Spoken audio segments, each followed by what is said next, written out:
Qué ganas de hablar, ¿verdad? Tenemos. ¿A que sí? Un poquito más bajo, por favor. Que luego cuando grito, alguno protesta. ¿No grito? Bien. Como decía, buenos días. ¿Qué tal? Bien, ¿preparados? Hoy es un día especial. ¿Sabéis por qué? ¿Alguien sabe por qué es un día especial? Día del Señor, sí. ¿Por qué más? La lotería. No voy a preguntar quién ha comprado lotería o no, ¿vale? Solo que si os toca, acordaos de mí. ¿Por qué más es especial? Una buena merienda, sí. Por lo menos, y un buen vino. Que el jamón sin vino, ¿eh? ¿Por qué más es especial? Me cache la mar, Carlos. Sí, señor. Toma. Terminamos el libro de Esdras. Y es un gozo, es una alegría empezar un proyecto y terminarlo, ¿a que sí? Y sobre todo cuando le sacamos pues esos beneficios y esas bendiciones a ese proyecto, como ha sido el caso del libro de Esdras. Creo que está siendo hasta hoy, si Dios quiere, algo especial, ¿no? para nuestra vida. Ver de qué manera esos acontecimientos que sucedieron hace muchísimos años pues forman parte de lo que realmente estamos viviendo hoy nosotros y nos ayudan a esa relación, a crecer en esa relación que tenemos con el Señor. Y es maravilloso. Muy bien, pues antes de comenzar le voy a pedir a Samuel, por favor, que ponga este tiempo en manos del Señor, que nos ayude a meditar en su palabra y sobre todo a recibir las lecciones que Dios tiene preparadas para cada uno de nosotros. Puedes ponerte aquí si quieres.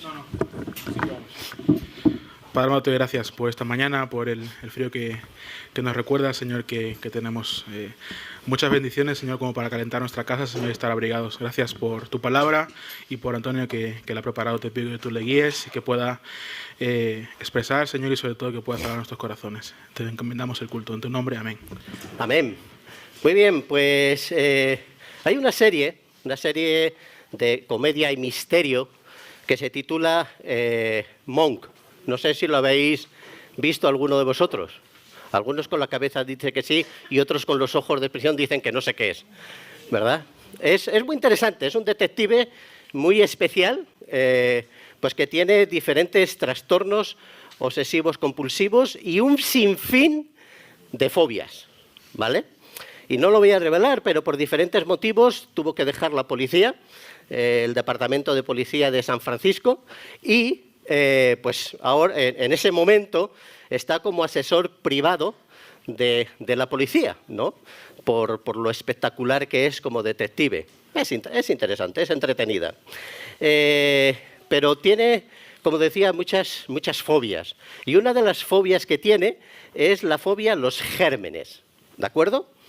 Es decir, que es incapaz de tocar nada sin tener que limpiarse las manos. Es incapaz de soportar que alguien le toque o le roce.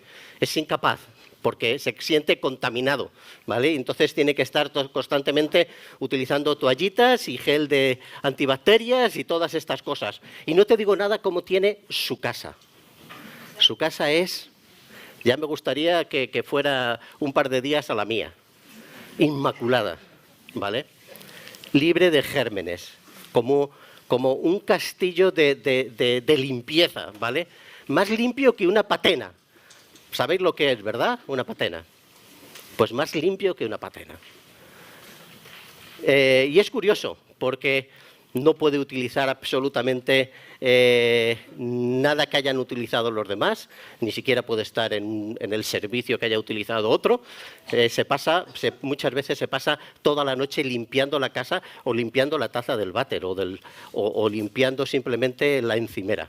Hasta ahí llega su fobia, ¿no? Pero es curioso porque, salvando las distancias de trastornos y fobias, el último capítulo de este libro de Esdras nos habla realmente de eso, Tolerancia cero a los gérmenes. Tolerancia cero. ¿Vale? Y es curioso porque Esdras, en todo ese proceso que ha tenido y nos ha manifestado desde el primer regreso de Babilonia hasta el momento de la reconstrucción del templo, nos ha estado hablando de diferentes cuestiones, ¿verdad? De los problemas que han tenido, de cómo han ido las obras, de los paros, de los avatares, de las luchas, de todo lo demás. Y ya en el capítulo 8 podríamos decir, bueno, ya se concluye. Se reconstruye el templo, todos los utensilios están en su lugar, los sacerdotes, las ofrendas, todo ya está ordenado, por lo tanto se acaba, ya está. Pero tenemos el capítulo 9 y el capítulo 10, que algo nos quiere decir, porque es como que Esdras nos está manifestando que todo lo externo es bueno. Podríamos decir que son herramientas que nos pueden ayudar en nuestra relación con Dios. Pero a Dios le importa mucho más lo que tú eres que lo que tú haces. A Dios le importa mucho más lo que tú eres que lo que tú haces. Y ahí en ese capítulo 9 y 10, como vimos en el domingo pasado también, nos manifiesta de qué manera a Dios le importa cómo estás viviendo tu vida, de qué manera le importa tu santidad, de qué manera le importa que estés limpio, ese templo espiritual esté limpio de gérmenes espirituales, metafóricamente hablando, ¿verdad? Y Esdras nos recuerda que para Dios tolerancia cero a los gérmenes. No tiene ninguna fobia, no tiene ninguna cosa, pero debemos de entender que Dios nos ha dejado aquí con un propósito. Nos ha dejado aquí con el propósito de caminar en santidad delante de Él. Y si el templo tenía que ser consagrado y santificado para que la presencia de Dios estuviera allí, mucho más nuestro templo, nuestro cuerpo, para que el Espíritu Santo more en nosotros. Y como creyentes tenemos que entender que nuestra vida tiene que seguir caminando con esa actitud, tolerancia cero a los gérmenes. Y no es algo nuevo. No penséis que es algo que surge en este momento con Esdras o que surge en este momento en el cual cada uno de nosotros estamos viviendo. Ya desde la creación, Dios manifiesta que quiere una relación en santidad. Y ahí vemos a Adán y Eva que están caminando con Dios en santidad, con el propósito de reflejar la imagen y semejanza de Dios, teniendo una relación y proclamando la santidad y la gloria de Dios en medio de toda la tierra. Y cuando hay pecado, esa relación se rompe. Esa comunión, ese caminar con Dios se rompe. Pero no solo eso, sino también cuando Dios escoge a su pueblo, vemos en Éxodo capítulo 19, los versículos 5 y 6, que también Dios manifiesta que su pueblo tiene que caminar en santidad. Dice, ahora pues, si en verdad escucháis mi voz y guardáis mi pacto, seréis mi especial tesoro entre todos los pueblos, porque mía es toda la tierra. Y vosotros seréis para mí un reino de sacerdotes y una nación santa. Una nación apartada, una nación separada de todos los dioses que había alrededor, de todos los pueblos paganos en esa adoración de sus dioses. No de la relación con otros pueblos, pero sí de la idolatría. Por lo tanto, ya desde el primer momento que Dios escoge a su pueblo, les manifiesta esta idea, tolerancia cero a los gérmenes. Tenéis que caminar en santidad y tenéis que apartaros. ¿Por qué? Porque yo os he apartado para que viváis de forma diferente y os mostréis de forma diferente. Y no solo eso, sino que en el Nuevo Testamento vemos de qué manera cuando Dios trabaja con la Iglesia, trabaja también con ese mismo objetivo. Fijaos que ya Pablo muchas veces nos dice de qué manera, antes de la fundación del mundo, Efesios 1:4, ¿no? Dios nos ha escogido para que fuéramos santos y sin mancha delante de Él. Y Dios nos conoce a cada uno de nosotros. Y sabe cómo pecamos. Y sabe la situación que vivimos. Y sabe lo fácil que nos desviamos, ¿verdad? Pero sin embargo, ya desde antes de la fundación del mundo, tiene ese objetivo de crear a la Iglesia para ese fin, para ese propósito, para que fuéramos santos y sin mancha delante de Él. Y Pedro profundiza un poquito más en esta idea. Y la primera carta de Pedro, en el capítulo 1, versículos del 14 al 16, dice: como hijos obedientes, no os conforméis a los deseos que antes teníais en vuestra ignorancia, sino que así como aquel que os llamó es santo, así también sed vosotros santos en toda vuestra manera de vivir, porque escrito está: sed santos, porque yo soy santo. Fijaos de qué manera el Señor nos manifiesta que igual que Él tiene esa característica de santidad, nosotros como sus hijos tenemos que vivir en esa misma santidad. ¿Por qué? Porque Él es santo. Y porque nosotros somos sus hijos. Y porque realmente Él nos tiene aquí para manifestar la gloria de Dios, para llevar la imagen y semejanza de Dios en muchos sentidos, pero sobre todo en la santidad. Y ese es el propósito. Fijaos cuando Juan en su primera carta nos dice en el capítulo 3, amados, ahora sois hijos de Dios y aún no se ha manifestado lo que habremos de ser. Pero sabemos que cuando Él se manifieste, seremos semejantes a Él. Y esa semejanza no se trata de esta cara bonita, ¿vale? Se trata de su carácter, de su santidad, de lo que Él es. Cuando le veamos cara a cara, qué bonito ese momento, ¿verdad? Cuando realmente podamos experimentar el cumplimiento de todas las promesas que Dios nos ha hecho. Y ese es el objetivo, llegar a ser como nuestro Señor Jesucristo. Pero ¿recordáis esa frase, ya casi pero todavía no? Nosotros vivimos en esa situación. Tenemos unas grandes promesas de Dios. Nos ha dicho que vamos a ser santos, vamos a ser inmaculados, sin mancha, vamos a tener una relación perfecta con Dios, vamos a tener grandes bendiciones, una salvación extraordinaria, pero todavía no. Todavía estamos en esta tierra. Todavía tenemos que vivir siendo conscientes de lo que implica tener este cuerpo de carne y hueso. Este cuerpo de carne y hueso que todavía la presencia del pecado está en nosotros. La pena del pecado, ¡fua! Amén, ya ha sido quitada en la obra de Cristo, ¿verdad? Pero la presencia del pecado todavía está aquí. Como decía Pablo, ¿no? Miserable de mí. El bien que quiero hacer no hago y el mal que no quiero hacer algo. Esa lucha constante que nosotros tenemos entre lo que sabemos que realmente tenemos que hacer y lo que hacemos, ¿verdad? Esa lucha constante que tenemos entre el conocimiento que tenemos de la palabra y el camino que sabemos que tenemos que seguir conforme a los principios absolutos de la palabra de Dios y lo que realmente hacemos. Y todo eso es como una sierra de dos personas.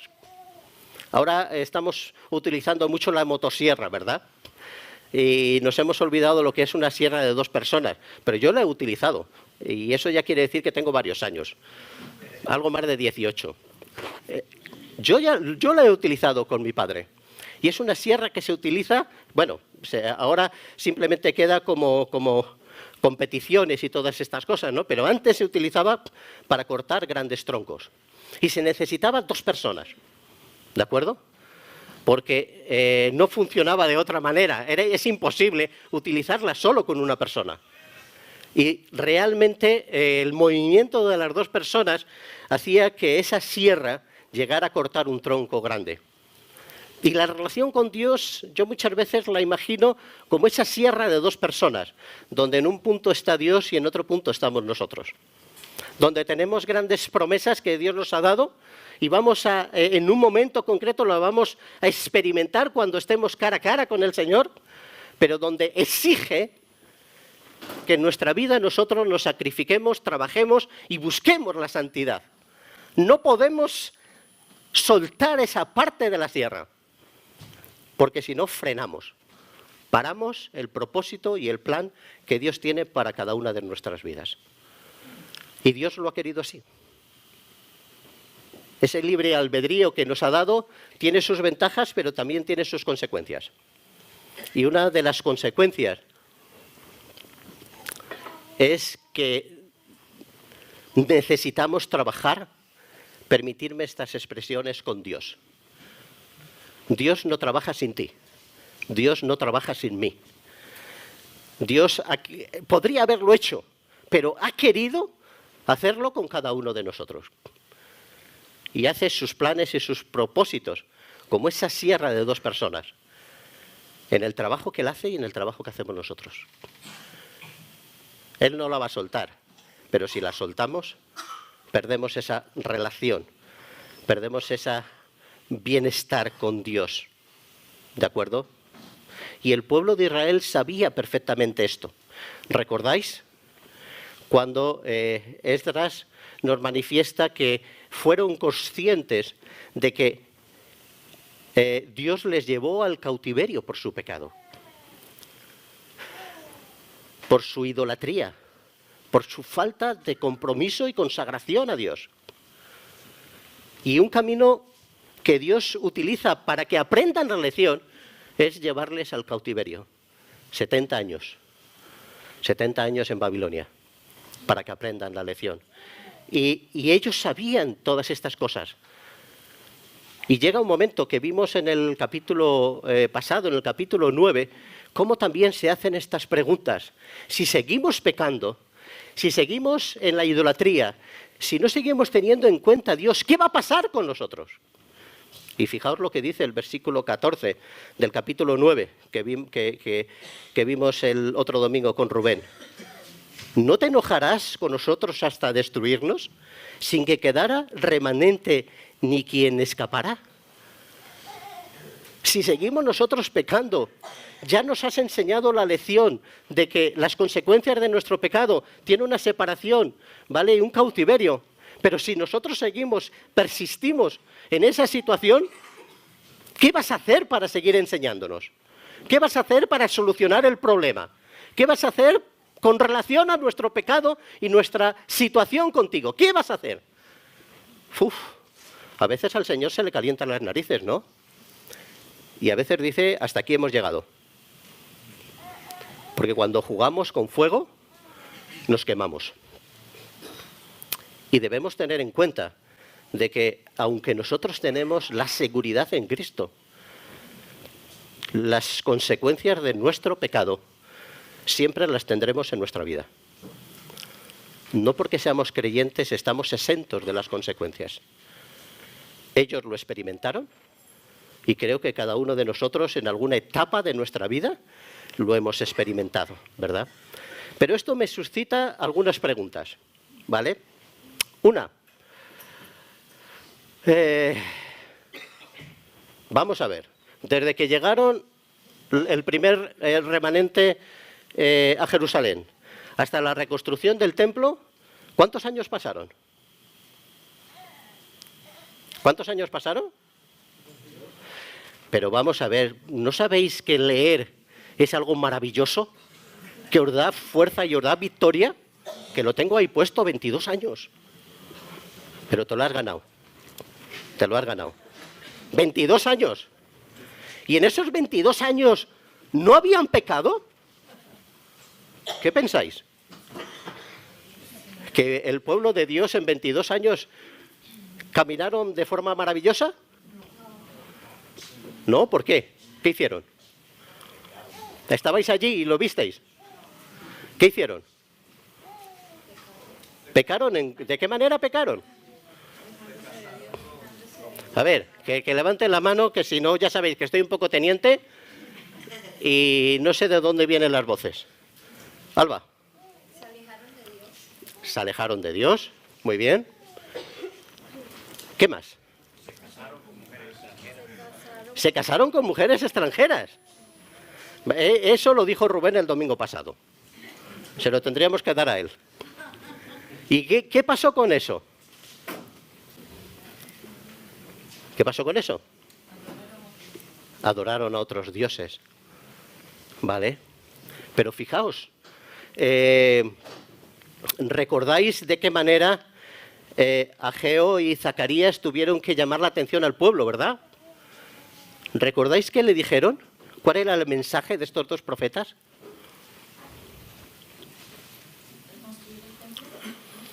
Sí, pero ¿qué había pasado?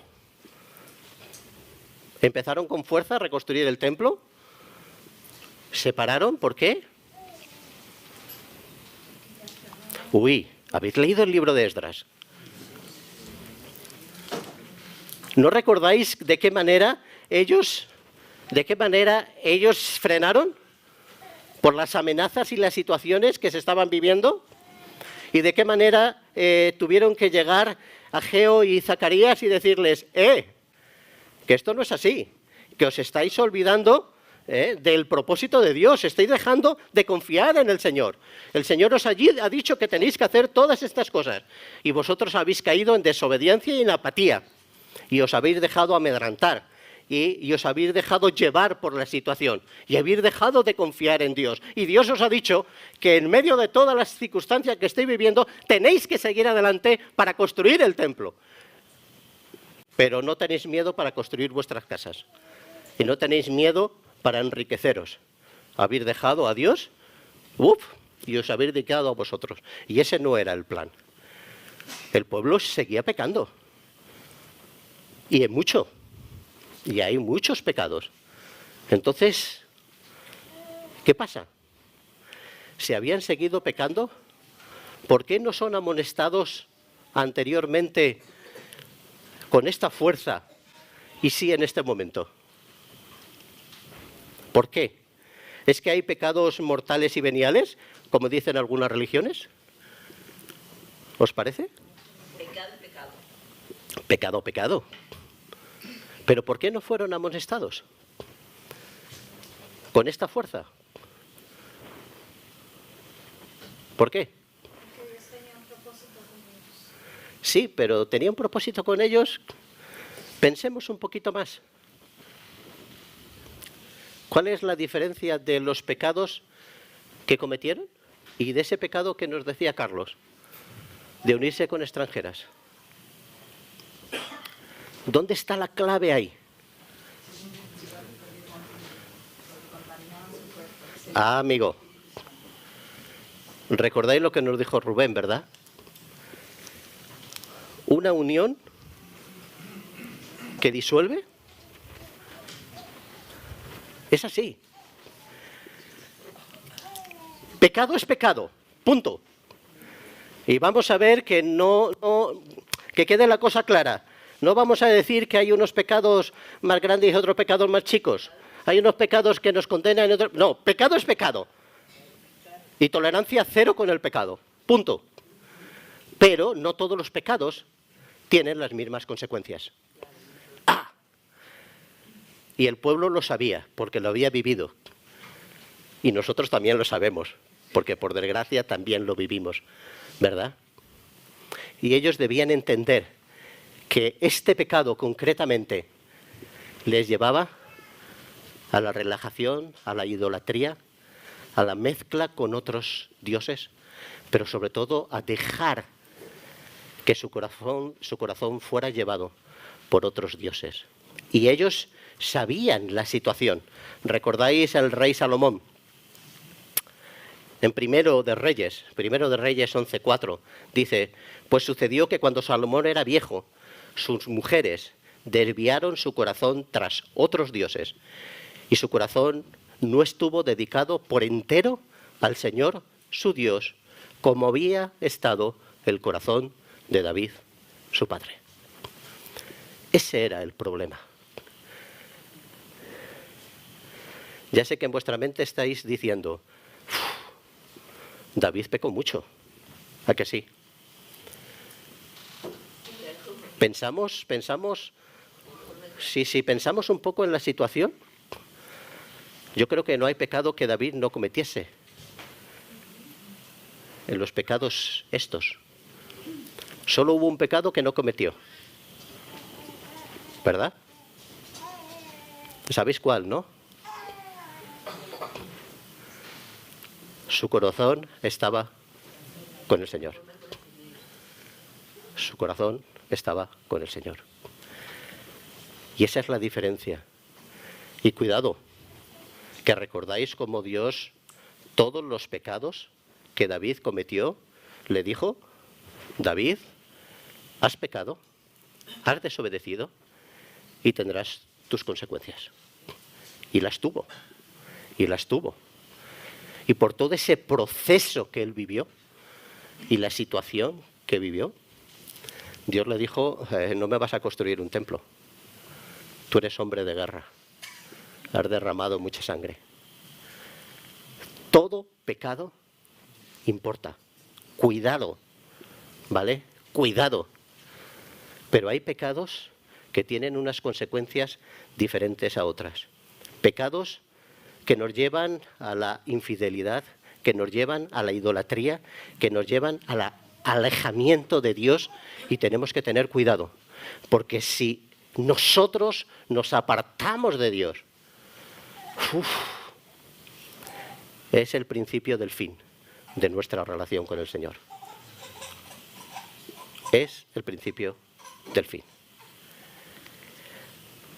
Pero vemos que Esdras pone los puntos sobre las íes. En esta situación en la cual están viviendo, ya lo vimos en el capítulo 9, pero en el capítulo 10 nos vuelve a recordar de qué manera Esdras empieza a solucionar el problema de este pecado tan grave que estaba viviendo el pueblo de Israel. Y curioso, porque ante los pecados normalmente tenemos dos peligros. Uno, el peligro de ser muy permisivos. ¡Bah! No pasa nada. Y voy a hablar como creyentes. Somos creyentes, el Señor ha muerto por nuestros pecados, tenemos salvación, tenemos perdón, la misericordia del Señor es grande, amén, gloria a Dios y aleluya. Cuidado. Eso de que no pasa nada, cuidado, porque sí pasa. ¿Vale?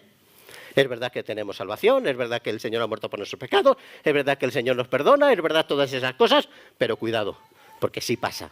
¿Vale? Pero hay otros que son legalistas ante el pecado. Y es, ¡fua!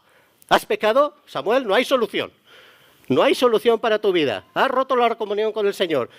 Todo va a un desastre. Todo va a ir, ni siquiera me voy a juntar contigo porque eres un pecador. Uf, cuidado, ¿vale? Cuidado, porque los dos extremos llevan un porcentaje de pecaminosidad. Uno por exceso y otro por defecto.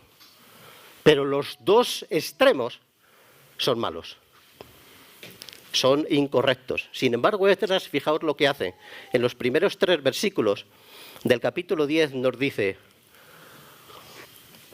mientras que Esdras oraba y hacía confesión, llorando y postrándose delante de la casa de Dios, una gran asamblea de Israel, hombres, mujeres y niños, se juntó a él. Y el pueblo lloraba amargamente. Y Secanías respondió y dijo a Esdras: hemos sido infieles a nuestro Dios y nos hemos casado con mujeres extranjeras de los pueblos de esta tierra. Uf. Fijaos que lo primero que hace Esdras es un acercamiento a Dios. En medio de toda esta situación, no es no pasa nada o ya está todo perdido, pero es una situación grave. Es una situación en la cual no podemos decir vamos a esconder el pecado debajo de la alfombra, que no pasa nada y vamos a seguir adelante. No, no. Tenemos que frenar nuestra vida y tenemos que ponernos delante de aquel que realmente puede solucionar el problema. Y fijaos que lo primero que hace Esdras no es enzarzarse con diferentes argumentos, porque no son nuestros argumentos los que muchas veces cambian el corazón de la persona. o la mente de la persona para que el corazón cambie. Es Dios obrando en la vida del creyente, que nos hace entender la situación que estamos viviendo y de qué manera tenemos que cambiar nuestro comportamiento para seguir teniendo una buena relación con Él. Y Esdras lo sabe. Por eso se pone en sintonía con Dios. Porque lo primero que tenemos que hacer es buscar la dirección del Señor. Es el Señor que puede hacer el cambio. Es el Señor que puede hacer la obra. Es el Señor que puede hacer las cosas. Incluso dice en el versículo 6 que Esdras estaba ayunando. No comió pan ni bebió agua porque hacía duelo a causa de la infidelidad de los desterrados.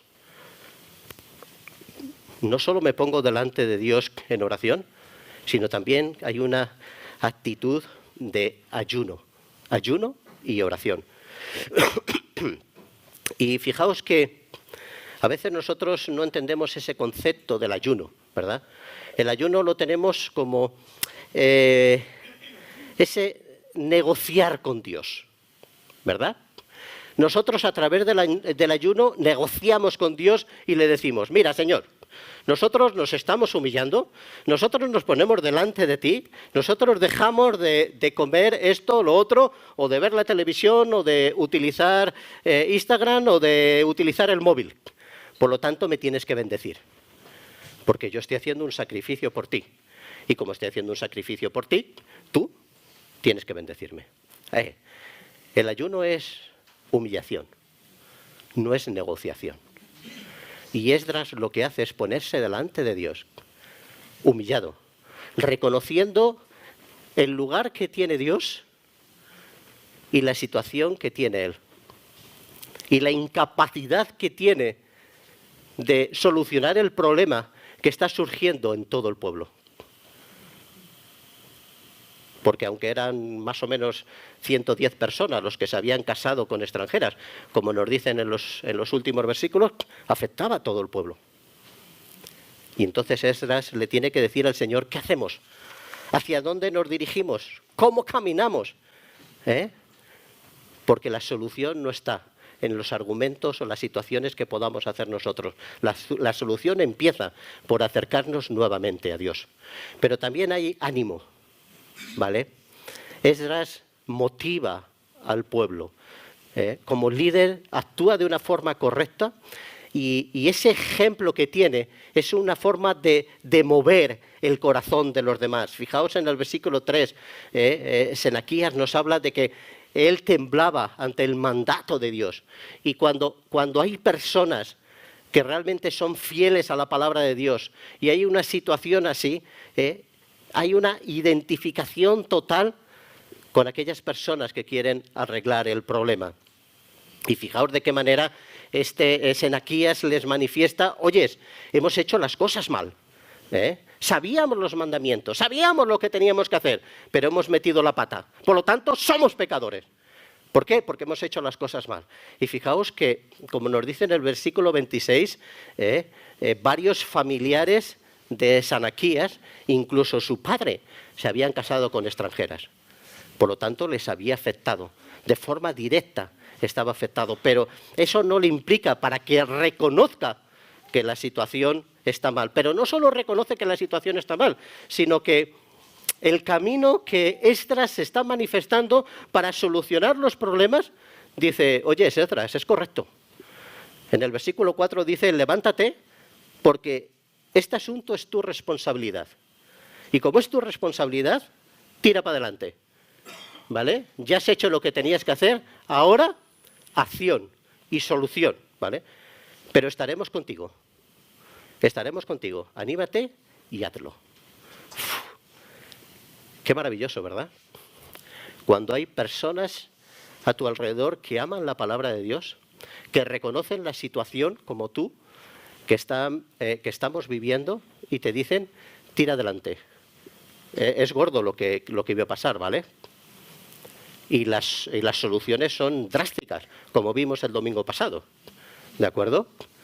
Pero Senaquías le dice, estamos contigo. El pueblo que ama a Dios, el pueblo que tiembla ante su palabra, el pueblo que tiembla ante tu palabra, delante de ti, estamos contigo. Por lo tanto, tira adelante. Y es el momento de acción. Ese ejemplo se convierte en una identificación, en una empatía, pero también en una acción. Y vemos de qué manera,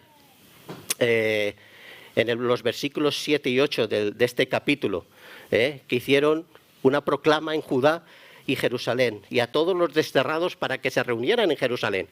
Y a cualquiera que no viniera dentro de 3 días, conforme al consejo de los jefes y de los ancianos, le serían confiscadas todas sus posesiones y él mismo sería excluido de la asamblea de los desterrados. Por lo tanto, hace una llamada para, todo el pueblo tenemos que estar de acuerdo, todo el pueblo tenemos que acudir, no solo para examinar, sino para solucionar el problema. Y es verdad que cada caso lo estudian de una manera separada. Fijaos de qué manera en el versículo 11 dice que ahora pues confesad al Señor, Dios de vuestros padres, y haced su voluntad. Separaos de los pueblos de esta tierra y de las mujeres extranjeras. Ese es el objetivo, ese es el propósito. Pero, en los versículos del capítulo 10, versículo del 14 al 44, hablan de qué manera van a hacer las cosas, de qué manera van a estudiar cada uno de los casos, de qué manera van a confrontar a cada responsable con la situación que se vive. ¿Por qué? Porque cada una era diferente. No hacen de forma general, para todos vais a hacer lo mismo. No, no. Cada uno con relación a la situación que se está viviendo. Había mujeres que se habían convertido, que habían renunciado a sus dioses y se habían convertido como pueblo de Dios. Por lo tanto, cada situación se estudia de forma diferente y se soluciona de forma diferente. Y es extraordinario ver cómo Esdras organiza todo esto para que la solución sea perfecta.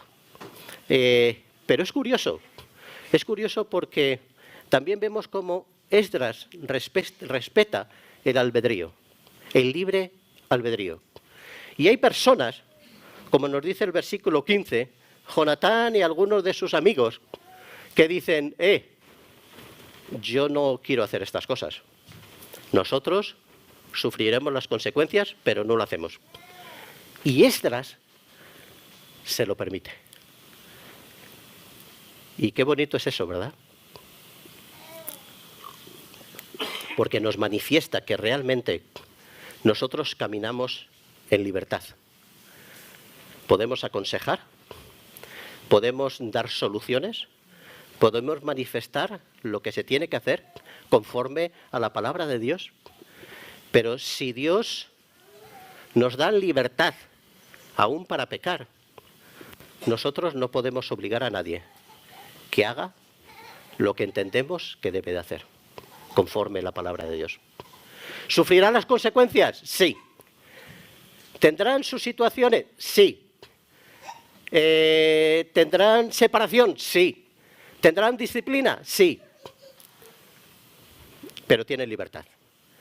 Porque el único que puede quitarnos la libertad es Dios, no nosotros. Nosotros no podemos obligar a nadie.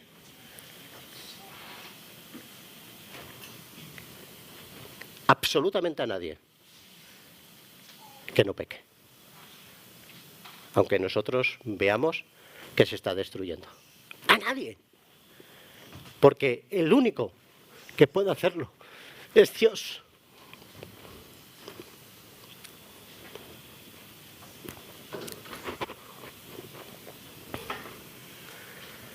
Y terminamos con la última parte.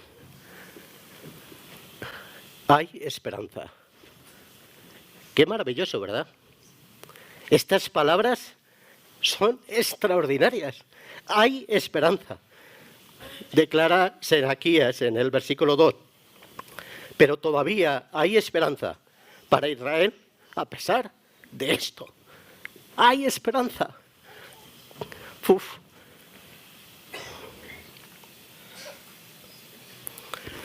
¿Hemos sido infieles? Vale. ¿Hemos pecado? Vale. no hemos obedecido los mandatos de Dios, ¿vale? Pero siga habiendo esperanza. Pero es curioso porque para que haya este proceso de perdón, tiene que cerrarse el círculo. Que a veces nosotros no nos damos cuenta de que aunque tenemos ese gran privilegio de tener esa salvación eterna, de saber que no se rompe la relación con Dios, de saber que el Espíritu Santo sigue viviendo en nosotros. Aunque pequemos, le podemos entristecer, ¿vale? Podemos apagarle, pero no deja de vivir en nosotros. Y eso es maravilloso, entender que eso es así. Pero aún en toda esa seguridad que nosotros tenemos, tiene que haber un proceso de cerrar el círculo, que muchas veces a nosotros se nos olvida. Y a ellos, muchos de ellos cayeron en ese error, ¿verdad? Fijaos que cuando Nehemías en el capítulo 13 nos habla de la reconstrucción de la muralla de Jerusalén y cómo están terminando esas últimas etapas de la reconstrucción. Nos dicen en los versículos 23 y 24, dice, vi también en aquellos días a judíos que se habían casado con mujeres asdotitas, amonitas y moabitas. De sus hijos, la mitad hablaron la lengua de Asdod, y ninguno de ellos podía hablar la lengua de Judá, sino la lengua de su propio pueblo. ¡Fua!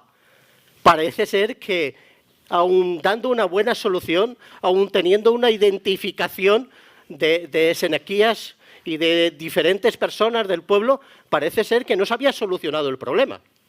Que muchos de ellos todavía estaban con ese problema. Y es que para solucionar el problema del pecado, tenemos que poner la guinda del pastel. Tenemos que cerrar ese círculo. Y es la restauración, la restitución. Es un mandato que encontramos en Levítico capítulo 6, versículo del 4 al 5, cuando se nos habla de que serán entonces cuando peque y sea culpable, devolverá lo que haya tomado robado y lo que obtuvo mediante extorsión o el depósito que le fue confiado. Y la cosa perdida que ha encontrado, o cualquier cosa acerca de la cual juró falsamente, hará completa restitución de ella y le añadirá una quinta parte. Y esta idea la vemos fortalecida en esa relación que Jesús tiene con Zaqueo. ¿Recordáis? Cuando tiene ese encuentro en la casa de Zaqueo, en Lucas capítulo 19, versículo del 8 al 10, dice Zaqueo, puesto en pie, dijo al Señor, he aquí, Señor, la mitad de mis bienes daré a los pobres, y si en algo he defraudado a alguno, se lo restauraré cuadruplicado. Y el Señor le dijo, hoy ha venido la salvación a esta casa. Restitución. Para que se cierre el círculo tiene que haber restitución. No siempre la restitución es de la misma manera, pero siempre tiene que haber ese proceso que evidencia la realidad de que nosotros nos hemos arrepentido del pecado. No solo lo hemos confesado, no solo lo hemos identificado, sino que también tenemos un verdadero arrepentimiento. Pero ese verdadero arrepentimiento tiene que ir marcado por la obediencia a la palabra de Dios y sellado con la restitución. Si no lo hacemos, no vamos a cerrar ese círculo. Y es fundamental que nosotros como creyentes entendamos que tiene que seguir así. Es verdad, estas palabras de Juan capítulo 19, versículo 30, ¿verdad? Consumado es. Cuando estaba en la cruz, Jesús nos manifiesta que esa obra de redención ha sido totalmente realizada en su obra. Y nos manifiesta de qué manera nosotros tenemos esa seguridad de que ya Dios ha perdonado todos y cada uno de nuestros pecados, pasados, presentes y futuros. Y de qué manera nosotros, en esta nueva relación que tenemos con Dios, podemos acercarnos, como dice también Juan en su primera carta. Si confesamos nuestros pecados, Él es fiel y justo para perdonar nuestros pecados y para limpiarnos de toda maldad. Fiel y justo. Fiel para cumplir esas promesas y justo porque no es que haya hecho la vista gorda a nuestros pecados, es que nuestros pecados han sido cargados a cuenta de nuestro Señor Jesucristo. Es ese pago que Él ha hecho, es el que nos beneficia a nosotros. Y para que lo entendamos, es cada vez que nosotros pecamos, nos enfrentamos a un juicio con Dios. Y Dios dice, tú eres culpable. Antonio, has pecado, eres culpable de muerte, porque la paga del pecado es muerte. Pero en ese momento Jesús dice, Antonio, yo he pagado ese pecado, he muerto por ti. Y nosotros somos perdonados. Por lo tanto, no es que Dios haga la vista gorda a nuestros pecados, es que mi pecado ya ha sido perdonado en la obra de Cristo. A Cristo le ha costado. Cristo lo ha tenido que pagar. Cristo ha tenido que sufrir por ti y por mí. Y siempre hay oportunidad para reconciliarnos con Dios. Siempre. Y no importa la magnitud de nuestros errores, no importa la grandeza de nuestros pecados, siempre tenemos la oportunidad de ser perdonados en Cristo. ¡Fua! ¿Sabéis cómo se llama eso? Gracia. Pura gracia. Tremendo. La gracia de Dios llega hasta ese rincón, hasta esa situación, hasta ese problema que yo tengo. He sido perdonado en Cristo. Hay esperanza. Qué maravilloso terminar este libro con estas palabras. Tranquilos, hay esperanza. No importa cuál sea tu situación, hay esperanza. No importa cómo camines, hay esperanza. No importa los pecados que tengas, hay esperanza. Esperanza en la gracia de Dios, a través del sacrificio de Cristo. Luis, ¿nos despides en oración, por favor?